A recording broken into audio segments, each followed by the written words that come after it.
paling kecil kali. Novel.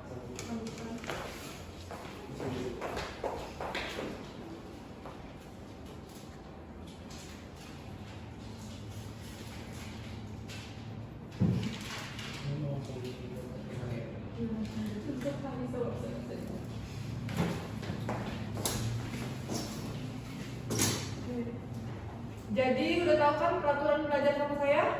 Sudah Bu. HP disimpan, jangan ada yang main HP, jangan ada yang buat tugas. Kalau tertangkap sama saya ambil, saya suruh keluar. Paham? Paham Bu. Oke. Novel, kalau pimpin doa. Baik, sebelum memulai pelajaran pada pagi hari ini, mari kita berdoa buat agama dan kepercayaan masing-masing. Berdoa dulu. Berdoa selesai. Ada yang nggak hadir? Ini Bu. Kita sebutin dahulu. Novel, Hadir. Esther, Hadir Bu. Mia, Hadir Bu. Natali, Hadir Bu. Deborah. Hadir. Baik, hadir semua ya. Saya sudah mengirimkan materi ini di grup kelas semalam.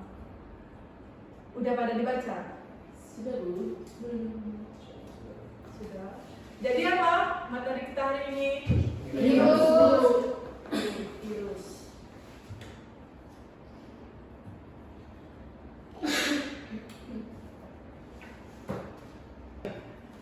Jadi materi kita pada hari ini yaitu tentang virus, ya, yang dimana kita ketahui bahwa beberapa tahun belakangan ini Indonesia pernah dilanda kasus yaitu virus corona.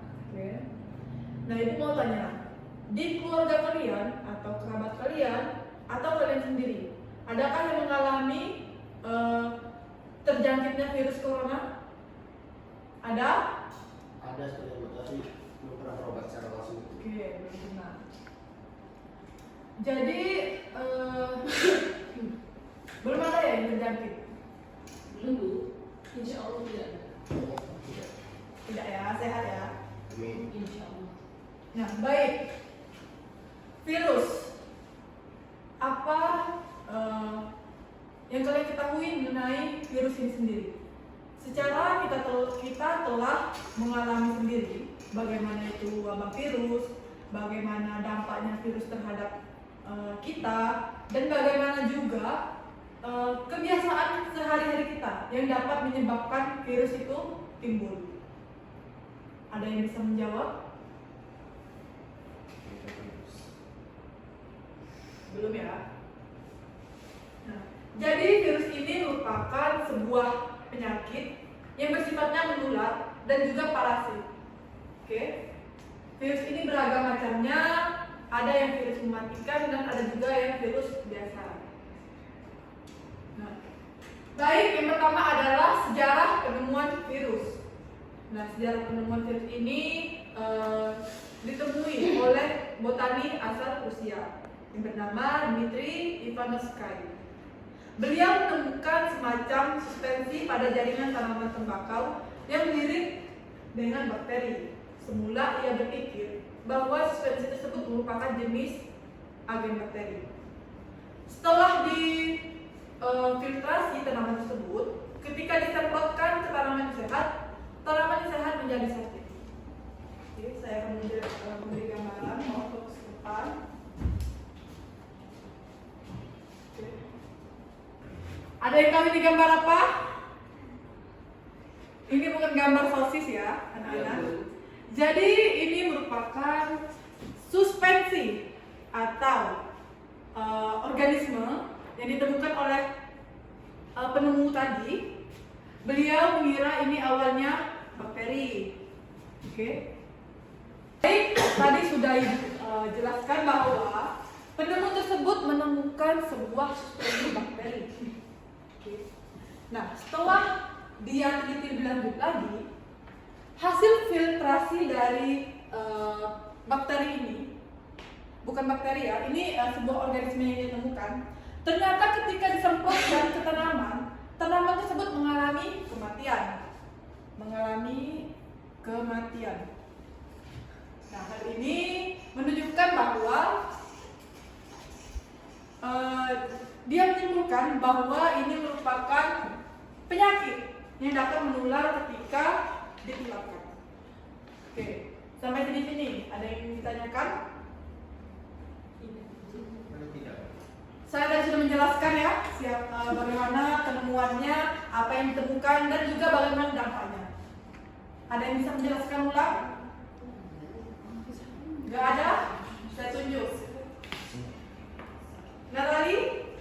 Ya Bu, jadi Bu, si Ivanovski itu menemukan suatu suspensi pada tumbuhan tembakau. Dia menyangka kalau cairannya ini, ekstraksinya merupakan bakteri. Terus bisa berkembang lagi ke tembakau yang lain. Ternyata tembakau itu mati Bu. Jadi dia menyimpulkan bahwa bakteri itu, organisme itu merupakan salah satu bakteri yang menjadi penyebab matinya tembakau tadi. Baik, benar sekali Natali. Boleh kasih aktusnya? Saya sangat suka ketika kalian aktif begini. Jadi tolong kalau ketika saya tanya direspon. Selanjutnya adalah ciri-ciri dari virus.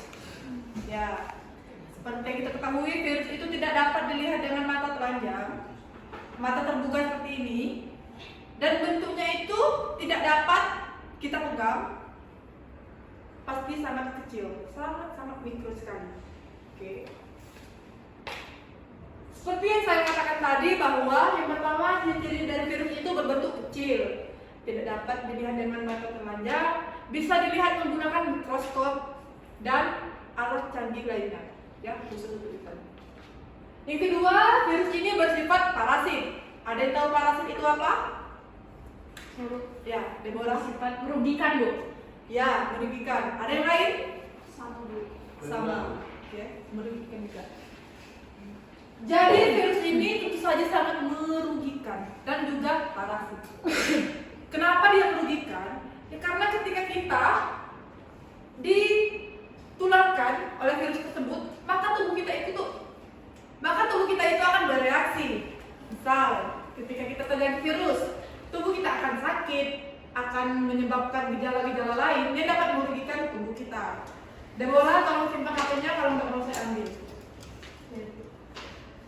Yang ketiga, virus itu tidak dapat dimusnahkan. Ada yang tahu bagaimana cara menonaktifkan virus?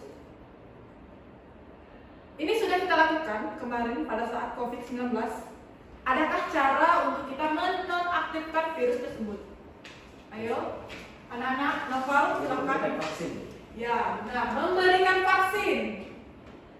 Jadi si virus ini tidak dapat dimusnahkan, tetapi dapat dinonaktifkan melalui vaksinasi, dan juga kita melakukan ini isolasi mandiri. Benar? Benar Bu. Dan yang keempat itu ada materi genetiknya berupa DNA atau RNA saja. Jadi dia cuma salah satu aja. Kalau ada DNA, nggak ada RNA. Kalau ada RNA hanya nggak ada DNA, seperti itu ya. Nah, yang terakhir ada bersifat replikasi. Ada yang tahu replikasi itu apa? Masa nggak tahu sih? Replikasi. Replikasi. Menggandakan diri Bu. Benar sekali Natali. Menggandakan diri.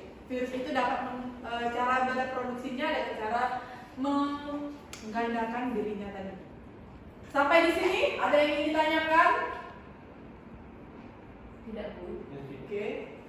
Tidak berarti paham ya? Paham Bu. Jangan sampai saya tanya di akhir nanti kalian tidak menjawab.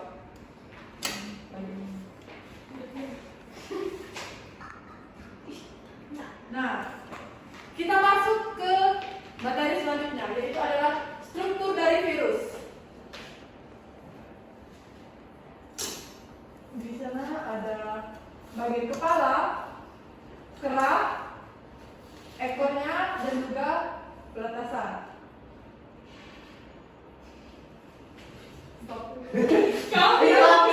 Influenza virus. Influenza kan virus. Iya, tapi itu Asal Iya. itu kan kayak orang dari fosil zaman dahulu. Oh, Dari iya. sendiri. Kan kalau misalnya Apa ya? Ibu ada yang bilang 9 menit padahal itu waktu. oh iya nggak apa-apa loh. Nggak apa-apa kan kita kan presentasi. Aku jangan nanti presentasi ke depan ya. Iya. Kita ke atas. Dari fosil. Sudah Bu. Oke. Nopal tolong video tadi ya? Coba jadi video. Menjawab soal nomor 1. Semangat sekali Deborah. Kelompok saya bu. Ya, Deborah dan Natalia Iya, Bu. merupakan siswa berprestasi. Ya. Makasih bu. Silakan. Kami akan menjawab pertanyaan nomor 1. Kebiasaan apa yang menyebabkan timbulnya virus? Baik, kebiasaan apa dari kehidupan sehari-hari? Mungkin bu, kalau yang ada di depan mata saya hari itu bu pernah teman saya, Ya, Natalia temanmu. iya bu, kan dia makan roti, terus rotinya jatuh bu, terus diambil sebelum 5 menit gitu bu. Itu merupakan salah satu kebiasaan yang menimbulkan virus bu. Baik. Ada tambahan? Kemarin Deborah bu makan dari tong sampah, itu salah satu penyebab timbulnya virus. Astagfirullah. Selain itu dia juga memelihara lipas bu di Astagfirullah. Oke. Kenapa sih kayak gini? Saya tampung ya jawabannya. Ada yang ingin jawab soal nomor 2? Kami Bu. Ya, cara pencegahan virus ya tadi. Iya Bu, cara pencegahannya itu kan Bu, dimulai dari diri sendiri dulu Bu. Kalau udah tahu makanan itu jatuh atau udah tahu makanan itu di tempat sampah, jangan lagi dimakan Bu. Bagi teman-teman yang mau makan.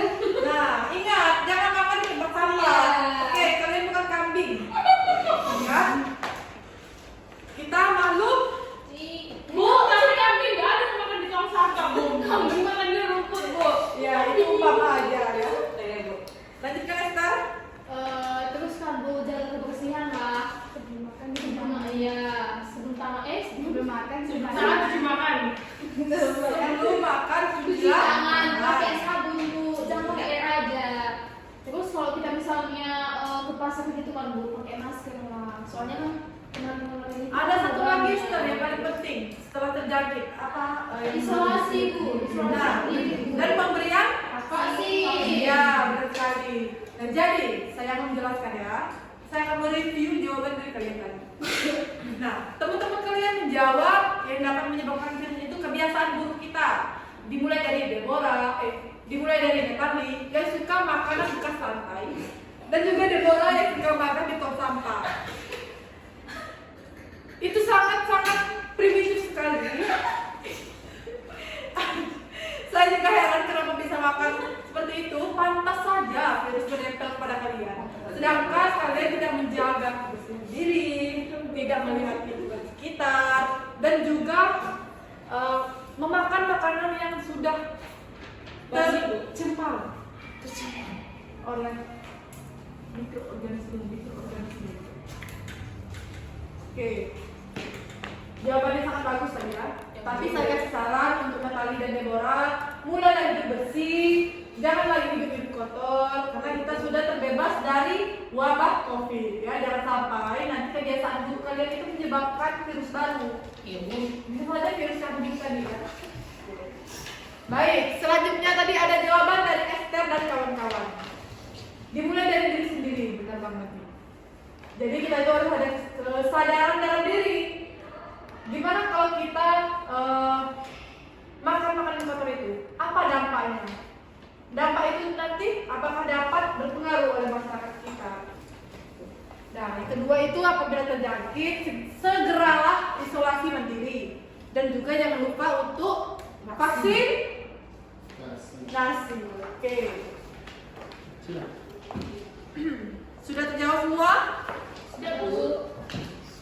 Baik, saya ada video.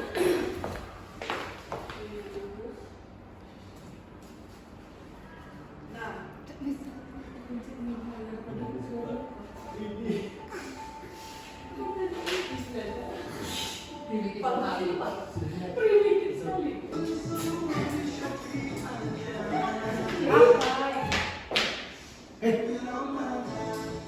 Bisa lah ya bu. Nggak bisa di sini dan laptop, woy. ya ada apa? Coba ya.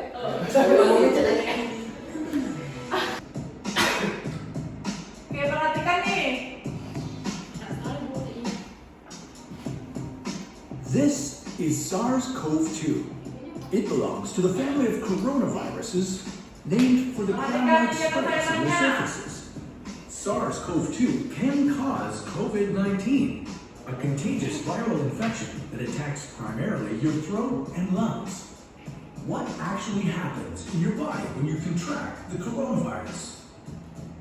What exactly causes your body to develop pneumonia? And how would a vaccine work? The coronavirus must infect living cells in order to reproduce. Let's have a closer look. Inside the virus, genetic material contains the information to make more copies of itself. A protein shell provides a hard protective enclosure for the genetic material as the virus travels between the people it infects. An outer envelope allows the virus to infect cells by merging with the cell's outer membrane. Projecting from the envelope are spikes of protein molecules. Both a typical influenza virus and the new coronavirus. Oke. Nah, jadi itu tadi ya video mengenai bagaimana virus tadi masuk ke dalam sel di dalam tubuh kita. Oke. Saya sudah menyebarkan link tugas, silakan dikerjakan. Ini video referensinya, silakan dikerjakan sebaik mungkin. Saya kasih waktu sampai minggu depan. Oke? Paham? Paham. Bu. Ada yang ingin ditanyakan? Saya harap paham ya. Baik, mungkin itu saja pelajaran kita hari ini. Saya ucapkan terima kasih kepada anak-anak yang telah datang pada kelas kita hari ini. Untuk materi minggu depan itu ada virus influenza. Silahkan dibaca di rumah. Dan saat saya menerangkan nanti, ada yang menjelaskan apa yang kalian baca tadi, apa yang akan kalian baca besok. Ya. Baik, mungkin itu saja yang dapat saya berikan ilmu hari ini. Saya harap ilmu yang saya berikan ini bermanfaat. Selanjutnya belajar dengan siapa? Pak Noval ya? Bu Noval. Pak Noval. Pak Noval. Silahkan ketua kelas pimpin doa. Sebelum kita mengakhiri pelajaran pada pagi hari ini, mari kita berdoa untuk agama dan percaya masing-masing. Berdoa dulu. Berdoa selesai. Baik, terima kasih anak-anak.